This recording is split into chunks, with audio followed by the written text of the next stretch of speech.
Elliot. Yes. Ma duond jaduong'. Wacho ni gichano. Ndalo sudo kendo ringo mapiyo. Be nitie giminyalo wacho kaluwore kod bedo sane ahinya to tok nendo mar Raila Odinga. Giminyalo wach ni nitiere ranyisi mar riwruok motegno ahinya, ok riwruok mar dhok, riwruok manyiso adieri mowuok e chuny ni kae kama owinjo bedo oganda luwo. To magi jotelo ma wuoyo ok mana gi dhogi to gi chunygi ma iye, ma kata kipenjogi sama weche tek ming'isi ni ng'ane muromogo muwuotho munyisogo ji ni wuothogo ni bende en ng'ama inyalo wuothogo sama in kendi, kata inyalo gone simu to wacho ni yes, ng'ane anyalo wuothogo nikech dwaro mar oganda. Koso gin gik ma iberogo wang' ji e wang' jowi televisen. Jaduong' Bati, adwoko erokamano. Mokwongo wawach ni timo gima ber kuom luongo ogai ma Nairobi Tom Odongo. Gik ma Tom Odongo wachogo te ler. In fact anyalo nyisi ni pogruok mar oganda Luo en gima ji para. Oganda Luo riwore. Owacho ni maber ni katibed mana gine oganda kata ng'or nyaka ang' iyude matama. En ikiani nochwake nikech ok obiti kata ipidhe mana higni 100. Koro miyo gimomiyo awacho ma olero ni maber ni sani king'iyo kaka wuothore jogi wuotho. Jowa momi thuolo oganda mondo ogine otelnegi. Jowa moyier. Gi jowa bende mane jakom mochiwo kocha mondo odhi okony loch matiyo. Iyudo ka sani gima nyiso ni oganda Luo riwore kata ka gidhi go tel na joka Nyanam, gimoro amora ma gitimo iyudo ka giriwore. Dhok moro mane pilore cha ok anyal nyisi no rumo, lakini odok piny kabisa. Mane momiyo iyudo ka giringo ni gidhi go Harambee to gin kanyakla.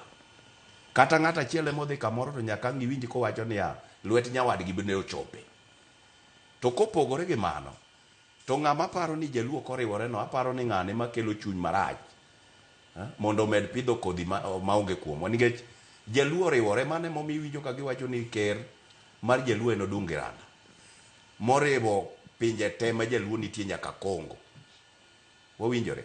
Koro sama wawuoyene kopogore gi mano tiyudo ka kata ogai ma wan go an nyaka wang' achak yepo. Wang' ne kana ayudo ko ogai man kuonde te. Oa ma Kilifi, oa ma Mombasa, kuma jagoro mar Luo Council of Elders nitiere. Idhi nyaka Busia, nye gin Busia ndalo machien kane. Gitiyo to gimiyo Odungi Randa report. Matien ti kuma jaluo ni tai gi kuma jaluo dhiye. To kata kopogore gi mano, an kaka George Elliot, sama ne jipupni ni, gini achako wache chon.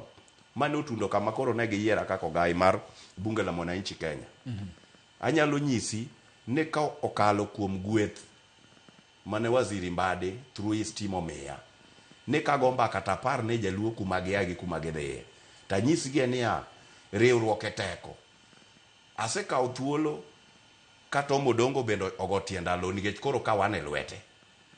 Asechoko jaluo kidienje 3. Mogik na choko Dagoretti South. To jaluo wacho ni gin gima gidwaro sani. Owe usnegi paro moro ni jaluo riwore. Jaluo oriwore. Gidwaro mondo go tiendgi lo. To bende adwoko erokamano nikech oganda wa matiyo. Ineno ka en empowerment left and right. Iwinjo. Koro an aparo ni mane kumo nego beni wadhiye. Iwinjo. Go tiendgi lo ne tiende nang'o nikech kae kama samoro gimoro yudre ofuku. Nyithiwa kik dang' ne manyo school fees. Nyithiwa kik moke osiptende ne oginyal chulo hospital bills. Iwinjo. Nyithiwa obede gimoro ni minewa kata nyiwa kowuok odhi e chiro dhi chumbo to gin gi gimoro ma gidoge udi mo giriti jodongo. To mai gima neno ka waziri Mbadi gi Raymond Omolo nyawang'aya gino mako gini matek ka gimakore gi wajumbe duto manoyier. Iwinjo. To gine gweyo makati dhi peny mana ker mar yudhe maluo Tiang'a. Dhano ringo oko kama wich ok ti. Nikech joluo go mbaka. To wago mbaka nikech jirende wabong'io go mbaka. Wapenjore ni sani wayudo ka joma ne waparo noriwore nopogore. Gema sani yudo kichungo. Kendo sani koro giparo ni nyaka joauno kuma Kalonzo Musyoka ae bonego koro giriwre. To wan sani koro waparo no nego wabed machiegni wamakre gi joka Matusa gi. Awinjo ka gavana ma Migori Mbogo Wunayako wacho ne wan nyekwa Sinakuru to ji paro ni gini en story, ji odhi e history. Wan gi usiano nyaka gi ker matiyo ni family gi go wan joka ng'ato nitie kuma noae. To oganda wa Bati, oganda wa wuoye pogruok mar bedo ni jaluo dhoge pilore, oganda wa wuoye riwruok mar nguvu mar yuto. Mane gima wuoye